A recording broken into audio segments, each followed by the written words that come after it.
Değerli seyirciler, arkadaşlar merhaba, ben Murat Bozdoğan. İsviçre'den hepinize kucak dolusu selamlar gönderiyorum. Bugün günlerden cumartesi, hepinize hayırlı uğurlu gününüz olur inşallah. Arkadaşlar, hiç fazla vakit kaybetmeden bugünkü konumuz Sıla yolu. Sıla yolu, Türkiye'ye gittiğiniz zaman Türkiye'de sınırlarda nelere dikkat edeceksiniz? E, Bunun üzerine size güzel bir video hazırladım.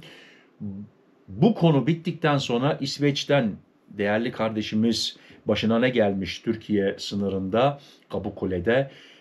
Onu size ileteceğim. Bana Instagram'dan ulaştı, yazdı. Siz de bana Instagram'dan ulaşmak istiyorsanız adresim Bozdogan 1967. Yani Bozdoğan yumuşak G ile değil, Bozdogan yazdığınız zaman Bozdogan 1967 doğum tarihim.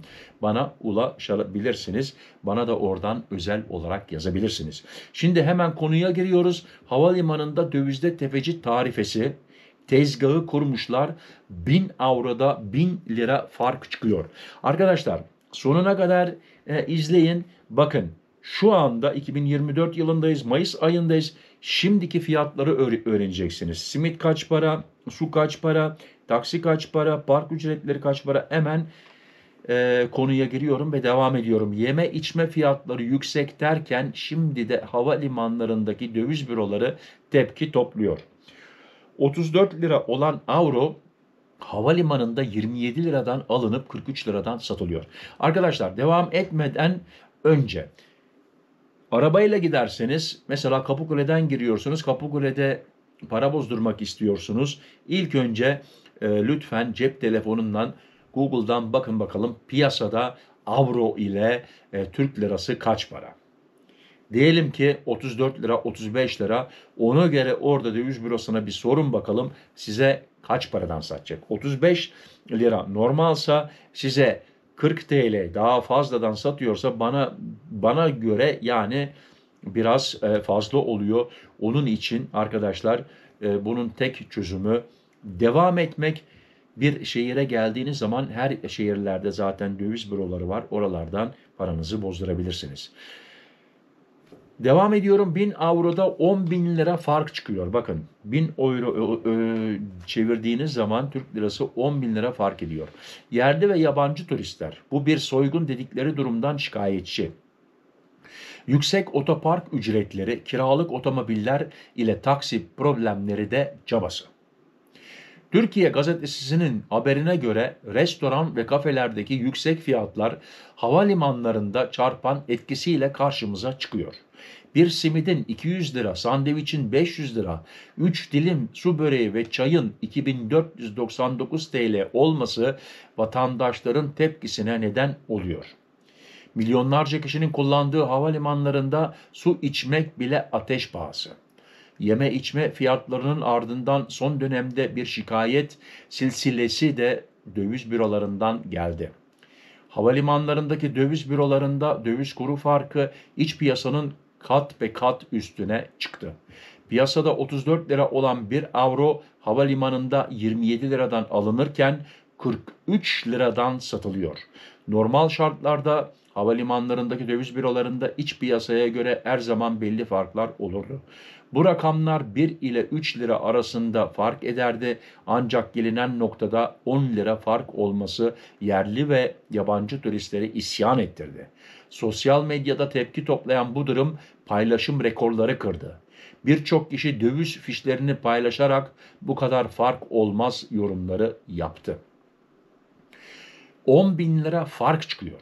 Yurt dışından Türkiye'ye gelen bir turist 1000 avro bozdurduk, 27.000 lira aldığını ifade ederek aradaki fark çok fazla. Dövizinizi mutlaka dışarıda bozdurun ve alın. Dönerken 1000 avro almak istediğimde ise 43 liradan sattılar dedi. Türk vatandaşları da duruma tepkili. Yurt dışına çıkarken TL'yi havalimanında dövize çeviririz diye düşünenler karşılaştıkları fark üzerine şok geçiriyor. Bir yolcu normal şartlarda 1-2 lira fark ederdi. Şu farka bakar mısınız? 10 lira ne demek? Bu kabul edilemez. Bu bir soygun. Mutlaka denetlenmesi lazım. Adamlar para satarak para kazanıyor. Üstelik haksız kazanç. Kur üzerine tepki gösterince 3 lira indirdiler, pazarlık usulü döviz alıyoruz diye konuştu. Döviz bürosu sahipleri ise kendilerini kiralar avro üzerinden ve çok yüksek diye savunuyor. Taksi problemleri büyüyor. Havalimanlarındaki otopark ücretlerine de zam geldi. Fiyatlar geçen yıla göre %148 artış gösterdi. Geçen yıl saati 52 lira olan ücret bu sene 90 liraya çıktı. 12 saatlik ücret ise 300 lirayı geçiyor. Bir diğer sıkıntı da araba kiralama. Normal şartlarda günlük 1200 lira olan ortalama bir otomobil kiralama ücreti havalimanında 2500 lirayı geçiyor. Şayet ulaşımda taksi kullanacaksanız burada da fahiş fiyatla karşılaşıyorsunuz. Havalimanına dışarıdan taksi girip müşteri alamıyor. Bu nedenle taksiler belli kapasitede hizmet verebiliyor. Taksi eksikliği uzun kuyruklar oluşmasına neden oluyor. Ayrıca bazı taksiler normal fiyattan daha fazla ücretle talep edebiliyor. Bu da şikayetlere yansıyan bir diğer durum. Havalimanlarında yeme içme fiyatları sıkça gündeme geliyor. En ucuz yemek kişi başı 1000 lirayı buluyor. Yine elektronik cihaz, kitap, dergi, bavul ve ilaç da normal piyasa fiyatlarının çok fazla üzerinde seyrediyor. Arkadaşlar bu haber Posta Gazetesi İsviçre'den, kendilerine teşekkür ediyoruz bu değerli bilgili haber için. Ve hemen arkadaşın yazdığı değerli bilgiye geliyorum. Bana İsveç'ten Tuncay kardeşim ulaştı. Arkadaşlar siz de bana Instagram'dan ulaşmak istiyorsanız Bozdogan 1967 Instagram adresim. Oradan bana arkadaşlık gönderin. Oradan bana özel yazabilirsiniz. Bozdogan 1967. Merhaba Murat abi, ben Tuncay. Bakın Türkiye'ye giriş yaparken başına ne gelmiş? İsveç'ten seni YouTube'dan takip ediyorum. Benim Instagram'ım yok. Bu oğlumun hesabı. 2023 yılında eşim ve oğlum arayla Sıla yoluna çıktık. Kapıkule Gümrük'te başımızdan geçen olayı size anlatmak istedim. Belki siz daha iyi diğer gurbetçi vatandaşlarımıza aktarırsınız, sevgi ve saygılarımla. Hiçbir ülkede sorun yaşamadan güzel Türkiye'mize 2023 Haziran 11 giriş yaptık. Arabada birkaç valiz ve başkasına vermek üzere 6 sene kullanılmış bir adet 120 ekran olduğunu söyledikleri TV vardı. Yani gümrük memurları televizyona bakıyorlar, 120 ekran olduğunu söylüyorlar. Biz kurallara saygımızdan dolayı TV'yi beyan etmek istedik. TV kullanılmış, kenarlarında hafif çizikler var. Gümrük vergisi belki de almazlar diye de düşündüm. Alsalar da zaten verecektim. Helal hoş olsun ülkeme. Alsalar da zaten verecektim yazmış. Demek ki almamışlar. Bakın arkadaşlar, böyle güzel olaylar da yaşanıyor. Yani beyan ettiğiniz zaman, hemen şuradan kamerayı gene açayım. Oradan da kontrol ediyorum. Buradan da kontrol ediyorum arkadaşlar. Arkadaşımız televizyonu beyan etmiş. Televizyon kullanılmış. Bakın, vergisini vermeden güzel Türkiye'mize götürmüş. İhtiyacı olan birisine hediye etmiş. İyi günlerde kullanırlar inşallah. Arkadaşlar, konuya gene geri dönüyorum. Döviz konusu bilhassa benim kafamı kurcaladı. Karıştırdı değil, kurcaladı. Aynı olaylar tabii ki benim de başıma geliyor. Arabayla Türkiye'ye giderseniz sınır kapılarında da döviz bozdurduğunuz zaman, euro Türk parasına çevirdiğiniz zaman arkadaşlar, ilk önce telefonunuzu çıkarın.